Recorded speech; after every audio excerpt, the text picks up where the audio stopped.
is Susan Aceron Gray. How's it going from Edmonton, Alberta? How are you?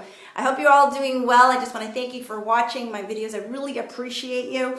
I'm always like to learn and I like to share. And that's what I'm doing. I'm constantly learning in personal development, and anything that I can share with you, I'm going to share with you. So I want to share something that happened.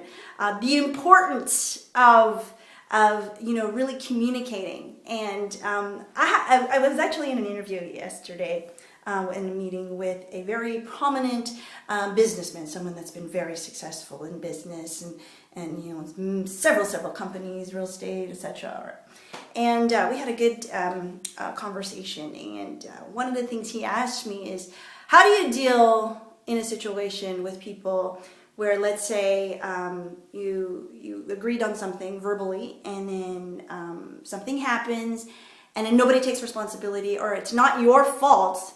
You said something, but they take back. They have no integrity, and they say, "Oh, well, you never told me that," or "That wasn't what you said," or "That's not what we agreed to."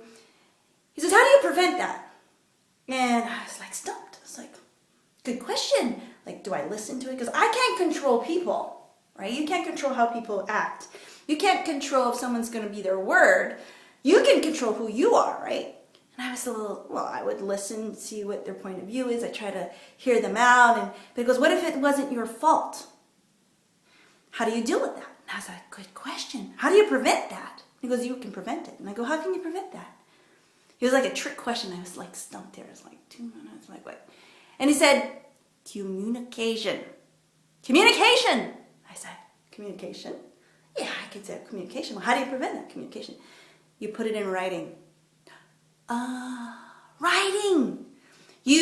Let's say you assign somebody an assignment. Okay, you're going to be taking care of this shift, right? Or you're going to be doing this. Send them an email. Write it down. Have a contract. Have an agreement. Have it all in writing. That's the importance, is communication. And I sat there, wow, that makes total sense. Writing it down. It says, I never thought of it that way. When, let's say you're with coworkers, right? And you're having a project, and you're expecting so-and-so, you're delegating duties, etc.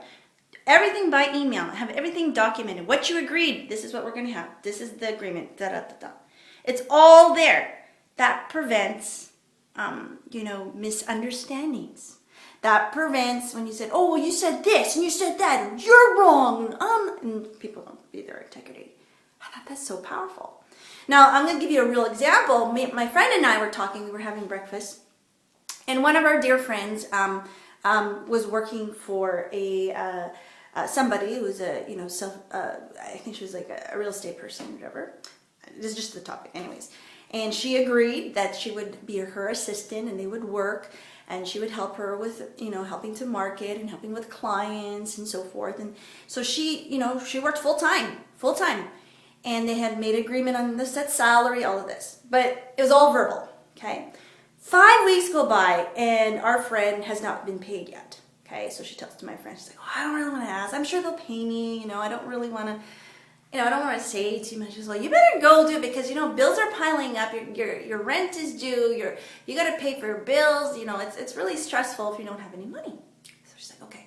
So she goes and talks to her boss, right? The one that's hiring her. And her boss looks at her and says, "If you want money, go get a job."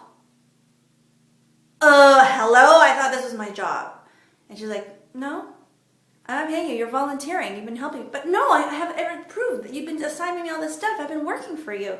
And she's like, "Well, go get a job." Oh my God! Oh, can you believe 5 weeks she devoted full time to help this woman? And to have that, this could have been prevented if what? If she had it all in writing. Have everything in writing. You need to communicate everything. That is the power of it. That is a huge lesson. Huge lesson. I don't hope that happens to you. But now for me, I'm like, I'm going to write everything down. No, you don't assume anything. So that was the biggest lesson I learned yesterday is, writing everything down and being able to communicate. And the only way you can prevent, misunderstandings and conflict is by writing it down and having it in paper or in an email, exactly everything that is laid out so that there's no misunderstandings. Great tip, don't you think? Awesome. Anyways, I just want to thank you again. If you like this, like it or share it. Comment if you're learning stuff. I hope you are. I'm just loving this platform that I'm part of. You get to learn, you get to mastermind with all these people. You get to learn the strategies. You get so much personal development training, mentorship, and they even have a thing where we can give you guaranteed signups. They're going to help you make money. If you want to make money and you want to learn how to do this, if you really want to, if you're sick and tired of running around and you want to learn how you can build a list and people come to you, if you're tired of talking to your friends and family, then you need to take a look at this. If you have a business and you want to get leads, if you're running out of leads and you're like, how do I do this? You need to click the link below. Put your email. Get started right away. We'd love to work with you. Get into our team. We have our Skype groups, our Facebook groups. It's just amazing. We're going to be going in Denver to where you're going to be masterminding with the top people in Denver. It's awesome. Click the link below. Put your email. I look forward to seeing you and meeting with you. Awesome. See you tomorrow. Talk to you soon.